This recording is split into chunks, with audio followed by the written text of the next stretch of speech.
Friends, smart education academy के daily lecture में आप सभी का स्वागत है। देखिए, आज हम लोग एथिक्स के क्वेश्चन को डिस्कस करेंगे। तो क्वेश्चन है, मनुष्यों के साथ सदैव उनको अपने आप में लक्ष्य मानकर व्यवहार करना चाहिए। कभी भी उनको केवल साधन नहीं मानना चाहिए। आधुनिक तकनीकी आर्थिक समाज में इस कथन के निहितार्थों का उल्लेख करते हुए इसका अर्थ और महत्व स्पष्ट कीजिए। अब देखिए, सिविल सर्विसेज की प्रिपरेशन में एक ये बहुत अच्छी चीज है कि आपकी जो लाइफ है उसके प्रति आपको नया नजरिया मिलता है। आप अपने जीवन को, दूसरे के जीवन को एक वैज्ञानिक, एक तार्किक दृष्टिकोण से देखते हैं। तो देखिए, ये जो क्वेश्चन है ये अपने आप में इसी तरह का क्वेश्चन है जो आपको जीवन के प्रति एक नया नजरिया देता है। आप जब लाइफ को देखते हैं तो एक डिफरेंट तरीके से देखते हैं। तो पहले हम लोग देखिए इस क्वेश्चन को समझते हैं। तो क्वेश्चन कह रहा है, देखिए एक एग्जांपल से समझ लेते हैं। मान लीजिए आप पटना में रहते हैं और आपको दिल्ली जाना है। तो ऐसे में दिल्ली जाने के लिए आपको कोई साधन चाहिए होगा, चाहे बस ले, चाहे ट्रेन ले या प्लेन ले। तो ऐसे में जो आप साधन लेंगे, या फिर मान लीजिए आप ट्रेन से जाना चाहते हैं तो ट्रेन आपके लिए क्या हो जाएगी, साधन हो जाएगी।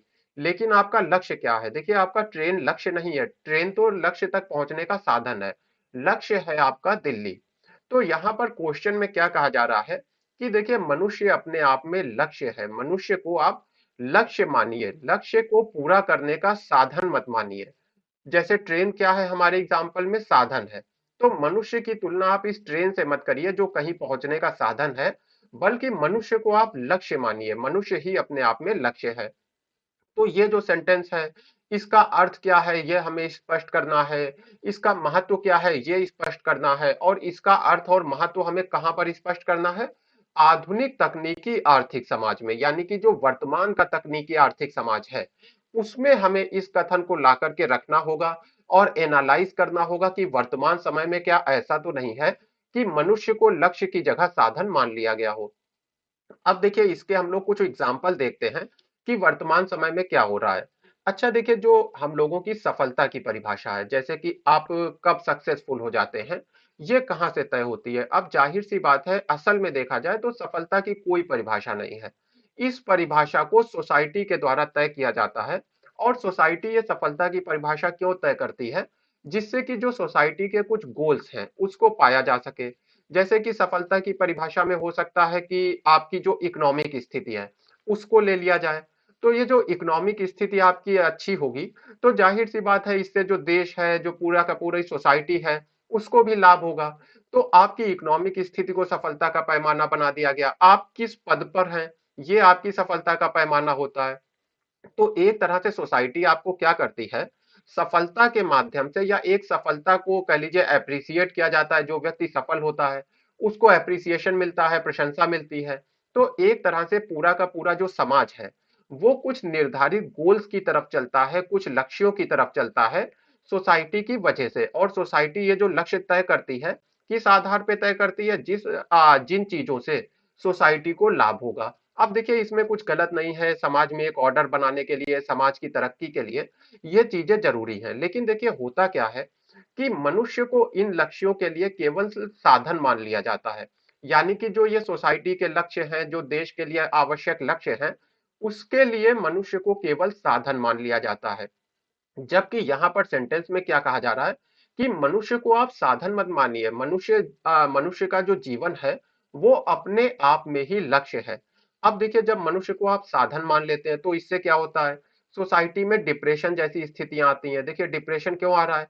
जाहिर सी बात है, आपने एक सेंस क्रिएट कर दिया कि जिन लोगों ने ये जो मानक है उनको पूरा नहीं किया, जो आर्थिक रूप से बहुत ज्यादा ऊपर नहीं पहुंचे, जो पद की दृष्टिकोण से बहुत ज्यादा ऊपर नहीं पहुंचे, तो ऐसे में वो हमेशा अपने को कमतर देखेंगे। ये मानेंगे कि उनकी लाइफ में उन्होंने कुछ अच्छा नहीं किया। तो जाहिर सी बात है, उनके अंदर डिप्रेशन का एक भाव रहेगा। तो जब आप मनुष्य को लक्ष्य ना मान करके चीजों को प्राप्त करने का, लक्ष्यों को प्राप्त करने का एक साधन मान लेते हैं, तो इस तरह की समस्याएं आने लगती हैं। इसी का देखिए एक और एग्जाम्पल देखते हैं। अब देखिए क्या है कि वर्तमान समय में आप देख रहे हैं, देखिए कहा गया है तकनीकी और आर्थिक। तो तकनीकी से जोड़ देते हैं। वर्तमान समय में आप देख रहे हैं बहुत सारी वेब सीरीज वगैरह आ रही हैं जिनमें जो वायलेंस है वो बहुत ज्यादा है। जो नैतिक मूल्य होना चाहिए उनकी बिल्कुल ही अनदेखी की जा रही है। जो मोरल वैल्यूज हैं उनको कोई महत्व नहीं दिया जा रहा है। तो देखिए, ये क्यों हो रहा है? ये इसलिए हो रहा है क्योंकि ये जो वेब सीरीज है ये कॉमर्शियल है और ये मनुष्य को कोई लक्ष्य मानकर नहीं चलती हैं। ये इस दृष्टिकोण से नहीं बनाई जाती हैं कि मनुष्य के जीवन में कुछ अच्छा हो। इनका दृष्टिकोण होता है मनुष्य को साधन मानना, यानी कि ये मनुष्य को एक साधन मानती हैं अधिकतम लाभ कमाने का। तो ऐसे में वेब सीरीज को इस तरह से बनाया जाता है कि अधिकतम लोग इसको देखें और इससे अधिकतम प्रॉफिट हो सके।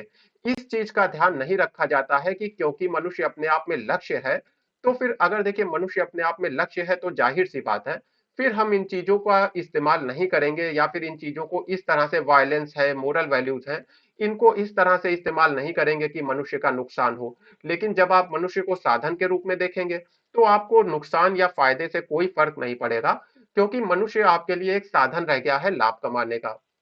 अच्छा देखिए, अगर अब हम लोग और थोड़ी-सी बात करें, आर्थिक समाज की बात करें, तो आज हमारी आप मार्केट में जाइए और जो खाने-पीने के सामान हैं, थोड़ा उनको ध्यान से देखिए। आपको अधिकतर अधिकतर जो चीज़ें मिलेंगी, सारी की सारी ऐसी मिलेंगी जो आपकी हेल्थ के लिए अच्छी नहीं है। लेकिन मार्केटिंग के थ्रू उनको बहुत ज़्यादा प्रमोट किया जा रहा है। जिन चीज़ों की कीमत कुछ भी नहीं है, उनको बहुत महँगे दाम पर बेचा जा रहा है मार्केटिंग के थ्रू। तो ये सब क्यों हो पा रहा है? ये इसीलिए हो पा रहा है कि मनुष्य जो है अधिकतम प्रॉफिट का लक्ष्य बनकर रह गया है। यानी कि लक्ष्य क्या है? प्रॉफिट।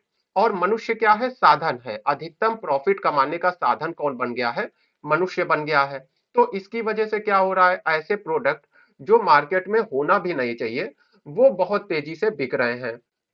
अच्छा देखिए, जब हमारा जो दृष्टिकोण होता है वो केवल हमारे तक सीमित नहीं रहता है, हमारा दृष्टिकोण पूरी प्रकृति को प्रभावित करता है, क्योंकि मनुष्य जो है किसी भी अन्य जीव से ज्यादा एक्शन लेने में सक्षम है। तो जैसे कि अगर कोई व्यक्ति वायलेंट है, कोई व्यक्ति हिंसक है, तो उसका परिवार, उसका समाज, उसका देश, हर चीज, हर किसी के ऊपर इस चीज का प्रभाव पड़ता है। वैसे ही जब देखिए हमारे दृष्टिकोण में चीजों को हम साधन मानने लगते हैं अपने लक्ष्यों को प्राप्त करने का, तो इससे भी हमारे जीवन पे नकारात्मक प्रभाव पड़ता है। एक उदाहरण देखते हैं, जैसे कि आपको एयर मिली हुई है प्रकृति की तरफ से, वाटर मिली हुई है, और देखिए इन चीजों की कोई मूल्य नहीं हो सकता, ये चीजें अमूल्य हैं, क्योंकि इसके बिना तो जीवन ही संभव नहीं है।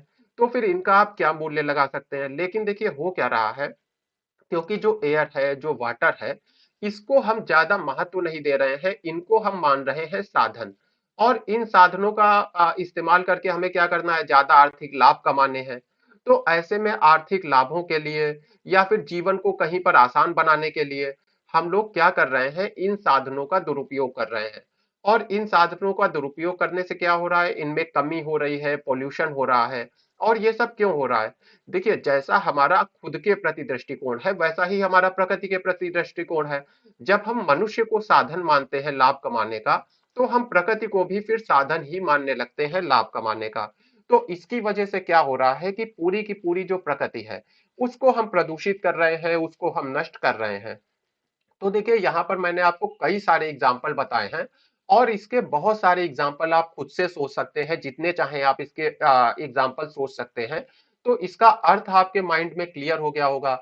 और देखिए जो इसका महत्व है वो भी आपको समझ में आ रहा होगा कि जो हमारा दृष्टिकोण है, जो हमारा ये गलत दृष्टिकोण है, उसका क्या महत्व है। यानी कि अगर हम एक सही दृष्टिकोण से प्रकृति को देखेंगे तो हम प्रदूषण की समस्या को रोक देंगे। जो डिप्रेशन जैसी समस्याएं हैं, इनके पीछे भी हमारा जो दृष्टिकोण है, जो गलत दृष्टिकोण है, वही काम कर रहा है।